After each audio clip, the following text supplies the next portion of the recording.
can't wait to get this fire going.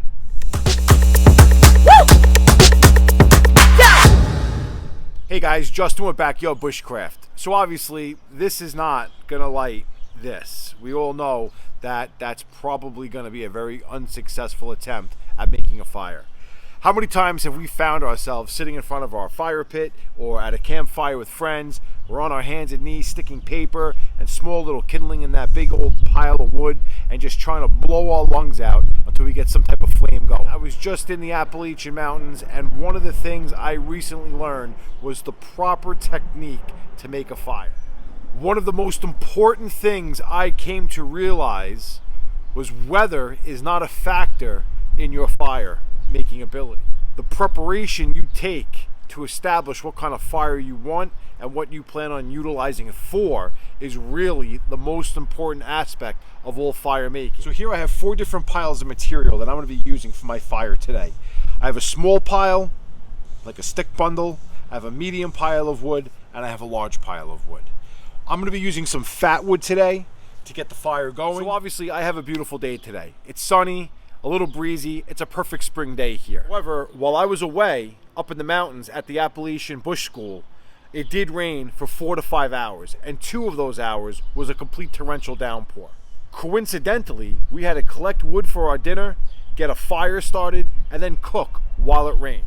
Because of how we prepared for the weather, we were able to have a sustainable fire regardless of how hard it was raining. So right now, I'm going to show you some of the key things you need, regardless of what the weather is, to get a fire going, a sustainable fire going, and be able to do whatever it is that you need to do, whether it be stay warm, get dry, or cook some food. One thing to take into consideration is when you're going to be out collecting material to make sure that you have enough of that material to keep your fire sustained. If I was going to be in the woods for an extended period of time, my bundle piles would probably be double or triple the size to help me maintain my fire as the day or the night went on. All right, so one of the first things you want to do for any type of fire that you're going to make is you want to create some type of backstop so you can place your material on that backstop and have a good flow of oxygen. This is just store-bought fat wood, okay? I did not go out and harvest this, but I will be doing a video on how to harvest and find fat wood. Stay tuned for that. As you're going to see, fat wood is extremely flammable. Regardless if it's raining, it's snowing, whatever the situation is outside, you're going to be able to get a fire going rather quickly with your firewood because of the resins that are inside of the wood.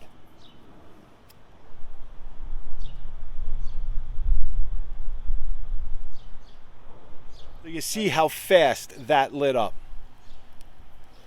The first thing I'm going to do is I'm going to take my small bundle pile here and I'm going to place it on top of my fat wood.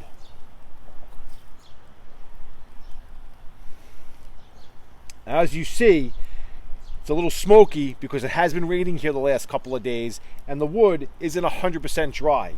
However, my fire is able to consume all of that material, and that's why I have a pretty good flame going right now. And now what I'm going to do is I'm going to take some of my medium-sized material. I'm going to put my medium-sized material right on top.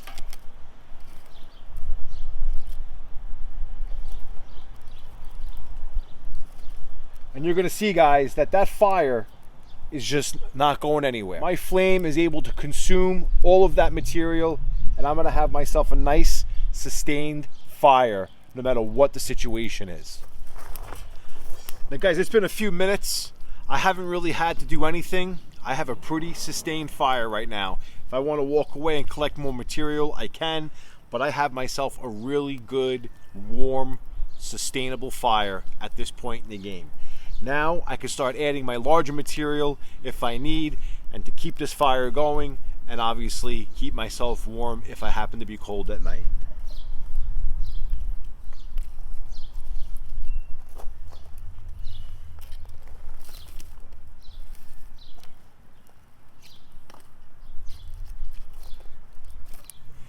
And there you have it, guys. A very sustainable fire in no time.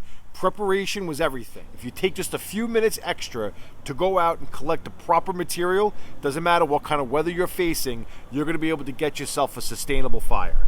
And that little trick of a backstop, so you can create some space under your material so you can get some good oxygen flow while you start your fire, is absolutely enormous. The days of getting a blowtorch or getting that piece of cardboard and fanning the fire to try to fuel it with some type of oxygen are out the window. So guys, if you liked the video, hit that like button, subscribe to the channel, and of course, ring that bell so you're notified every time I make a new video. I really hope you enjoyed the video tonight and maybe learned a thing or two on how easy it is to make a fire regardless of the situation that you're facing when it comes to weather. I really appreciate you checking me out. This is Justin with Backyard Bushcraft, signing out.